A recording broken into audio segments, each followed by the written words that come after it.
মাইনক্রাফটের মধ্যে আমরা ইভলিউশন হতে হতে আমরা মাইনক্রাফট ভার্জন 1 থেকে 1.22 এর মধ্যে পৌঁছে গেছি। আর 1.22 এর মধ্যে ব্যাকগ্রাউন্ড চেঞ্জ হয়ে গেছে। আর এটা পুরান ব্যাকগ্রাউন্ড ছিল একটা ট্রায়াল চেম্বারের, আর এটা নতুন আর যে ব্যাকগ্রাউন্ড এটা হচ্ছে একটা পেল গার্ডেনের। তো চলো শুরু থেকেই শুরু করি।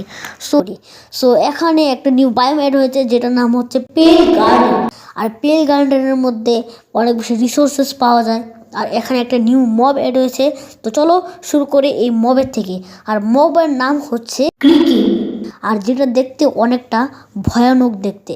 আর এটাকে তোমরা দেখতে পাচ্ছ, আর এটার মধ্যে 3টা চোখ আছে। আর এটাকে তুমি ক্রিয়েটিভে থাকলে একদম খুব সোজা এটাকে তুমি ক্রিয়েটিভে থাকলে একদম একইটা মারতে পারো। আর অথবা এটাকে মারার আরেকটা ট্রিক আছে, সার্ভাইভাল থাকলে এটাকে তুমি মারলে হবে না। আর এটা একটা মারলে একটা পার্টিকেল থ্রো করে, আর পার্টিকেলটা তুমি যদি ফলো করো তাহলে এখানে দেখবে একটা রেড একটা হার্ট আছে, আর হার্টটাকে বললে সে মরে যাবে। ওকে, সো এখানে একটা নিউ ট্রি অ্যাড হয়েছে যেটা হচ্ছে দ্য পেল ট্রি। আর পেল ট্রিটা দেখতে কিছুটা এরকম, আর এটা দিয়ে পাওয়া যায় হচ্ছে সাদা বোর্ড। আর তোমরা জানো সাদা বোর্ড দিয়ে অনেক কিছু বানানো যায়, লাইক দিস ডোর, এরপরে হচ্ছে প্ল্যাঙ্ক, আর এই দুটো তো তোমরা জানোই। আর এটা হচ্ছে ফেন্স, ট্র্যাপ ডোর, আর এটা হচ্ছে নিউ ওয়াল, আর এটা হচ্ছে ফেন্স, আর এটা হচ্ছে 2টা বোট উইথ চেস্ট, আর এটা একটা নর্মাল বোট। ওকে, সো চলো অ্যান্ড মাইনক্রাফটের মধ্যে সবচেয়ে ক্রেজিয়েস্ট থিং হচ্ছে এটার মধ্যে এটা হচ্ছে আছে বান্ডেলস। আর বান্ডেলটাকে তোমরা বিভিন্ন কালার করতে পারো, যেমন এটাকে আমি করে দিলাম হচ্ছে এই যে ব্লু কালারের। সো ব্লু কালারটা করার পর আর এটাকে কীভাবে ইউজ করা হয় এটাকে তুমি যেরকমভাবে করতে পারো।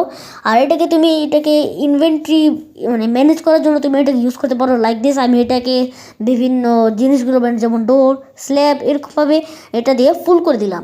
তো এটার জন্য তোমার ইনভেন্টরি ক্যারি করতে সহজ হবে, আর এটাকে বের করতে চাইলে এটা খুব সহজেই। ওকে, সো চলো অ্যান্ড এখন হচ্ছে এই 3টা ব্লক হচ্ছে তোমার ডেকোরেটিংয়ের জন্য ইউজ করতে পারো। আর এই 3টা ব্লক তুমি ডেকোরেটিংয়ের জন্য যে কোনো জায়গায় ইউজ করতে পারো, লাইক হচ্ছে ফ্লোর, এরপরে হচ্ছে উপরে ছাদ, এরকমভাবে। সো আজকের ভিডিওটার মধ্যে এতটুকুই থাকতো, কারণ এই ভিডিওটার মধ্যে আমি সব কিছু দেওয়ার চেষ্টা করেছি। ভবিষ্যতে যদি আমি কোনো টিপস পেলে তোমাদের এটা আমি অবশ্যই শেয়ার করবো। সো গাইস, চলো এন্ড অফ অল, ভিডিওটি যদি ভালো লেগে থাকে তাহলে অবশ্যই লাইক করে দিও, সাবস্ক্রাইবও করে দিও, বেল আইকন অন করে অবশ্যই ভুলবে না। অ্যান্ড ইয়েস, আমি তোমাদের সাথে দেখা করছি নেক্সট এপিসোডের মধ্যে। বাই।